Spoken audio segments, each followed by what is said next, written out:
love you all so much, and I'm so grateful. Let's give yourselves a big hand for coming. All from Southern California, Sacramento, the north, the south, everywhere, coming here to show that you care about not just animals, the non-human animals, but really about human animals, about future generations, about hungry people, about slaughterhouse workers, about the whole web of life. And let's just take a moment of silence and call into our consciousness the memory and the awareness that there is one life living through all of us, that all life is interconnected, and open our hearts to care and to know and see that within every other human being there is a seed of light, a seed of kindness and caring, of awareness, and we feed that light with our light. Our hearts feeding that light. And we see that from this point in here in San Francisco, there's a great light going forth of love and awareness, peace and healing, kindness and justice, equality, freedom, harmony. But if this light is unstoppable, it is our true nature. If the vegan movement and animal liberation is unstoppable, it is our true nature.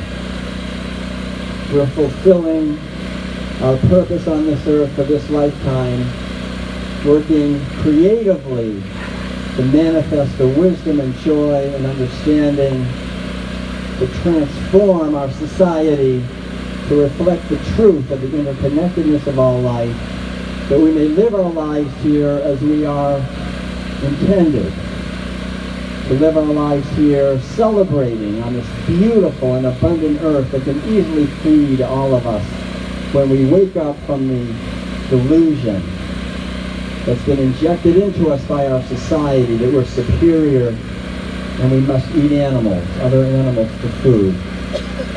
So we see this light and we give thanks for this light, knowing that it is the truth and is unstoppable. And so it is. So thank you. You know, the reason really I wrote the World Peace Guide is because people have this idea that we have all these problems, right? We have environmental devastation, we have social injustice, we have poverty, hunger, and we have animal abuse, but that's pretty far down on the list because that's a problem for animals, but we're superior to them. We're so much more important than they are. So we'll solve all our problems first, and then we'll get around to it. We'll try to treat the animals better. And so really the whole point of the World Peace Guide, I think the whole point of why we're gathered here today is to see that our human abuse of animals should not be down on the list. It should be at the absolute top of the list. This is not only by far the greatest amount and intensity of suffering you can imagine. We're killing billions, 60 to 80 billion land animals and literally trillions of aquatic animals every year. It's not only are we slaughtering these animals, we're raping and imprisoning and abusing these animals. It's massive. But not only is on the outer level this violence and devastation causing enormous, incalculable, mind-blowing suffering for these animals, yet all boomerangs. It comes right back to us, and we don't see that it causes not only in the outer world the environmental devastation that is destroying the possibility of our children to have a future, it's also causing war and violence because we're growing so much grain. We could feed everyone. We're growing enough grain right now to feed 10 billion people. And yet we have roughly 1 billion of our brothers and sisters starving because we're feeding these grains to these animals who we horribly abuse for meat, dairy products, and eggs. So these food shortages are the driving force behind war, behind conflict, and then the workers who have to do this horrible slaughtering and abusing and raping and mutilating of animals routinely. And they go home and they have the highest rates of worker-related injury, the highest rates of drug addiction and alcoholism and spousal abuse and child abuse.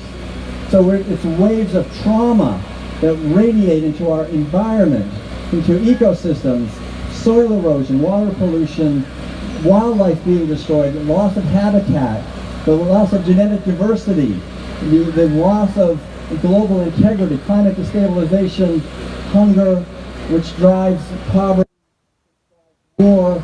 This is all connected not just to the actual physical actions of animal agriculture, but even more important, we have to understand that it creates a mentality which guarantees that these problems will not be solved as long as we keep being at the level of eating animal foods. We're going to be creating not only the outer violence, but the inner violence. And so raising children in a society where from the time we're little infants, we are injected without our permission with a cultural program of learning to see other living beings as mere commodities, as objects to be bought and sold.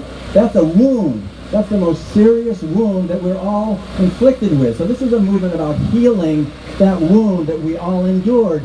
And you are people who are pioneers who have been somehow blessed and able to heal that wound and to see that these beings are beings, to look deeply and to feel deeply and to connect deeply. Other people are still suffering from this wound of being raised in a society like their parents were. And as we all know, it goes back about 10,000 years when we started to herd animals and we started to own them as property and enslave them and impregnate the females and steal the babies. And we created, for the first time on this planet, patriarchal societies based on domination of women, on the destruction of ecosystems, war, the rising of a wealthy elite that basically runs everything. And this social injustice, we've been living with it for 10,000 years, and it's time for it to end. Do you agree with me?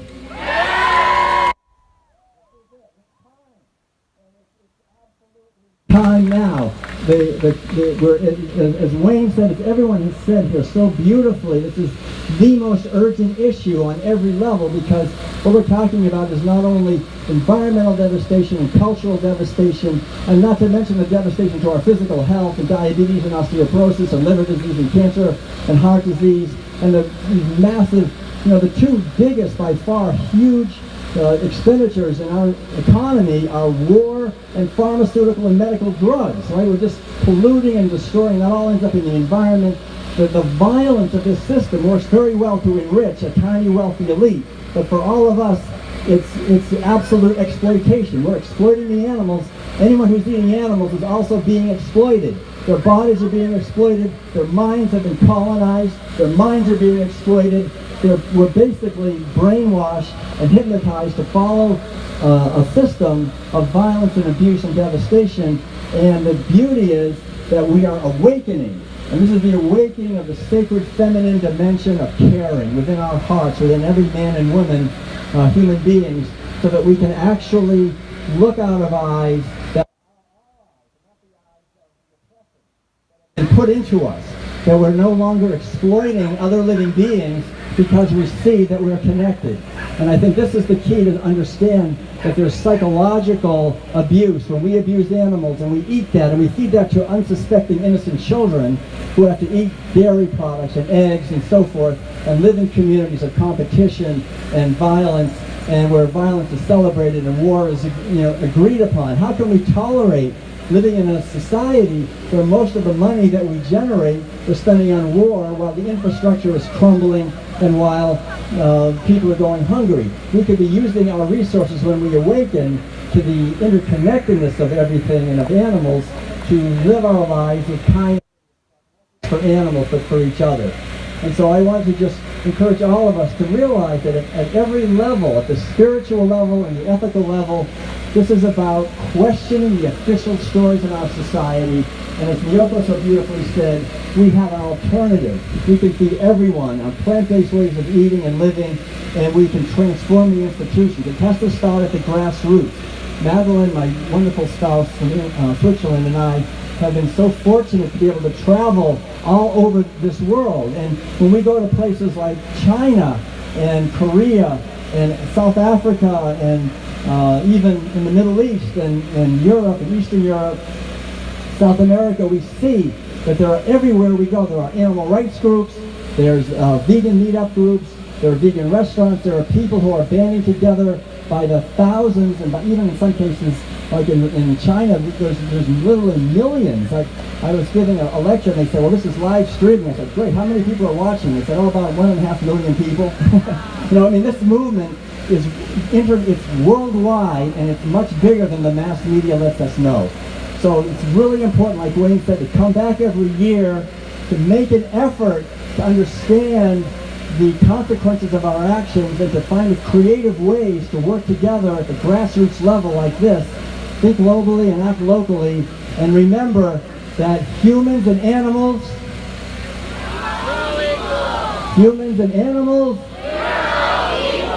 the truth is unstoppable. It is unstoppable. Right now, and I love you all. Thank you so much. Go forth and multiply.